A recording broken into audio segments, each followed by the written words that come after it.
look at this third phase and at some of the companies that have come out, they are dominated, very strongly influenced by data science, machine learning, data analytics, and all that plays in.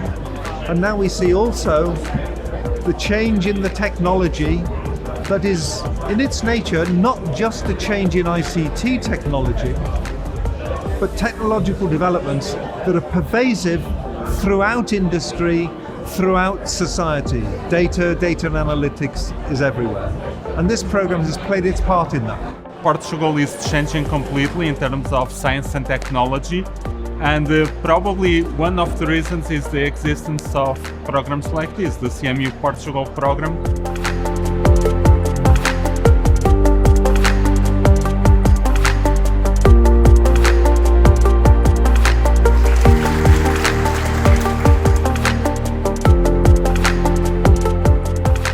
We are a company, and of course we want to work with the best ones that can really guide us through real development and real innovation in technology. So that's a huge advantage for us as an industry. That's what we are looking for.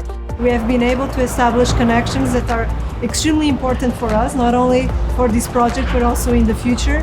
It has also provided us with the funding that we need to develop what we believe it's really a cutting-edge project in this area of artificial intelligence in medicine.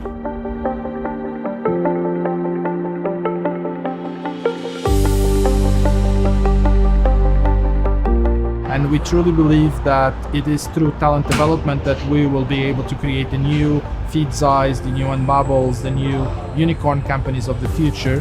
And I think that was probably the best achievement that we had in the third phase.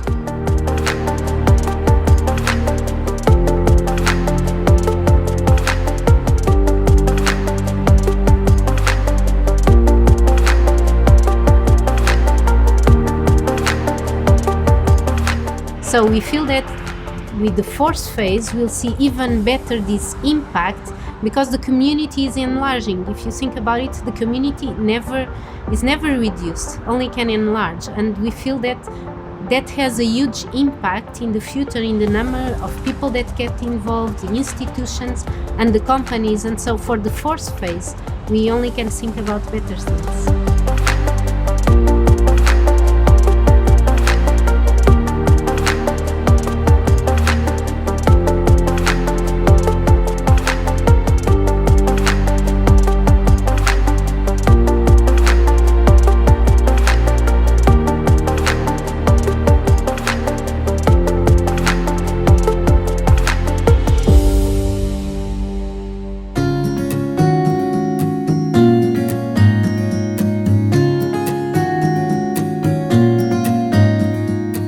And you could see that people really appreciated. Yesterday and today we had a full room throughout, I would say maybe 6 or 7 or 8 hours yesterday of panel after panel, presentation after presentation, keynote after keynote, and today the same thing, and people stayed. So in that sense, also this meeting was a big success. We have a strong culture of advanced collaboration at CMU, which is deeply embedded in the way we engage with each other. And I'm very happy to see how vibrantly our culture extends and translates to Portugal as well. Based on what I saw today, I think the CMU Portugal program has a very bright future. The 12 projects that I saw that work with leading companies and are addressing very challenging problems, I think is a great foundation for the future of this CMU Portugal program. I think continuing to educate Ph.D. students from Portugal using the collaboration between Carnegie Mellon and the Portuguese universities, I think is a formula for success.